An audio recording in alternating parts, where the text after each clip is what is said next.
Long before secret societies, before the rise of kings and priests, before the words religion or royalty ever echoed through stone halls, there was a brotherhood. They were not entirely human. They were not entirely gods. They were hybrids, custodians of a forgotten legacy, sworn to preserve the knowledge of the stars, the power of frequency, and the code of creation itself. They were the Brotherhood of the Serpent. The origins of the Brotherhood trace back to the aftermath of a great cataclysm, when survivors from the fallen world of Atlantis dispersed across the earth. Among them was Thoth, the Atlantean. He brought not only knowledge of writing and measurement, but the deeper codes, how energy, geometry, sound, and consciousness could shape matter. According to the Emerald Tablets, Thoth established halls of Amenti, underground chambers of initiation and healing, where divine knowledge would be protected from the corruption of man. But he was not alone. In ancient Sumer, we see early mentions of a divine conflict: Enki, the bringer of life and knowledge, versus Enlil, the stern commander of order and punishment. Enki, the genetic scientist, the serpent bearer, championed human potential. He modified early hominids to become self-aware. Enlil viewed them as tools, slaves, necessary only for labor and obedience. This schism between liberation and control seeded the first secret war, one that would be fought through bloodlines, symbols, and systems across millennia. Enki's followers became the earliest keepers of the serpent, not worshippers of snakes, but guardians of esoteric wisdom. Why the serpent? Because in nearly every culture, the serpent symbolizes the awakened spine, the DNA spiral, and the sacred energy that links gods to mortals. In Egypt, we see the uraeus, the coiled cobra rising from the pharaoh's crown. Not just decoration, but a symbol of divine authority passed down from the gods. In Mesopotamia, the double serpent staff, now seen in the modern medical symbol, represents both healing and duality. In India, Kundalini energy is described as a coiled serpent at the base of the spine, waiting to rise. Even the Bible, often misunderstood, refers to Moses raising a bronze serpent on a staff to heal the Israelites. Different languages, same symbol, same origin. The Brotherhood spread quietly, initiating only those deemed worthy: philosophers, builders, priests, and kings. They did not build empires, they built foundations. They embedded their knowledge in stone, pyramids, obelisks, temples, all aligned with the stars, vibrating with forgotten harmonics.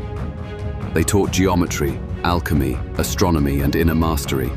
Their aim was to cultivate a civilization that remembered its place in the cosmos. But something changed. Not all who held this power used it wisely. Within the Brotherhood, factions formed.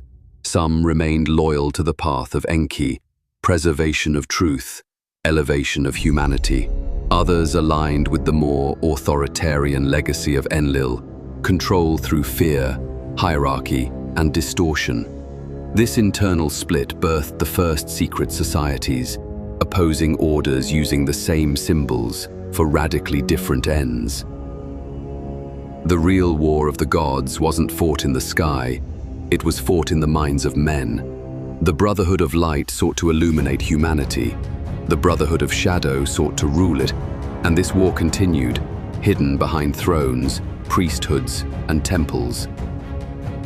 In Egypt, this battle played out in dynastic succession. The original priests of Thoth taught harmony between man and cosmos, seen in temples like Edfu and Karnak, whose blueprints mirrored the stars. But over time, the high priesthood fractured.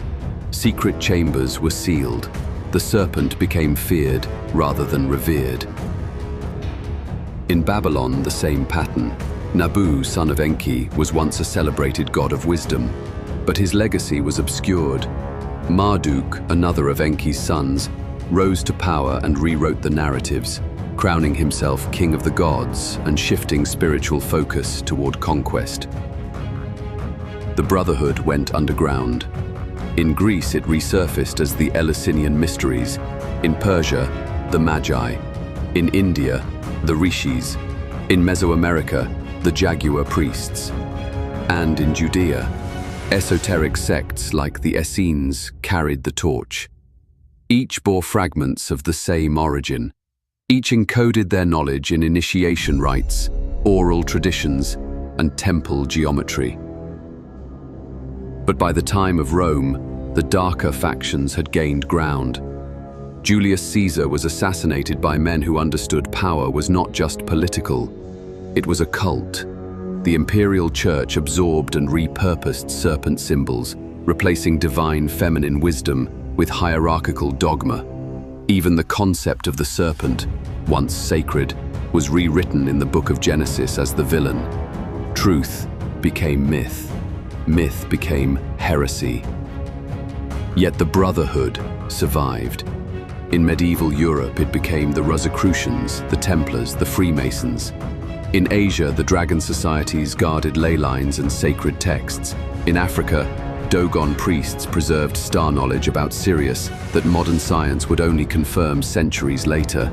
In South America, the Quero preserved solar wisdom passed down from Viracocha himself.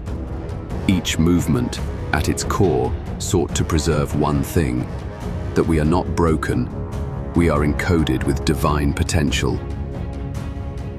But the war of the bloodlines did not stop. It adapted. Modern institutions, religion, finance, academia, and media became its new battlegrounds. Some elite families trace their lineage to ancient gods, claiming descent from Enlil's kingship line or Enki's priestly lineage.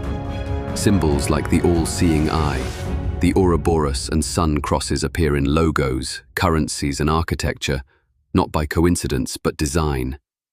You're not meant to notice, but once you do, you'll see it everywhere.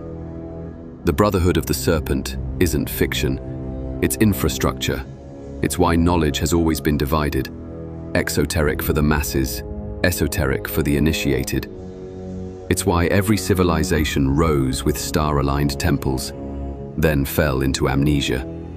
And it's why the same struggle continues. One side offers light, awakening, and sovereignty. The other offers control, illusion, and obedience.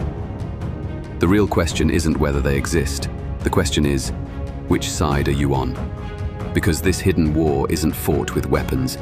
It's fought with belief, with identity, with memory. To awaken is to become dangerous. To remember is to become free.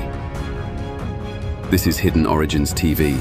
Subscribe and share, because in the next episode, we decode the source code of the gods, the ancient frequency systems, light languages, and divine algorithms that shaped matter and mind, and may still be running beneath our reality.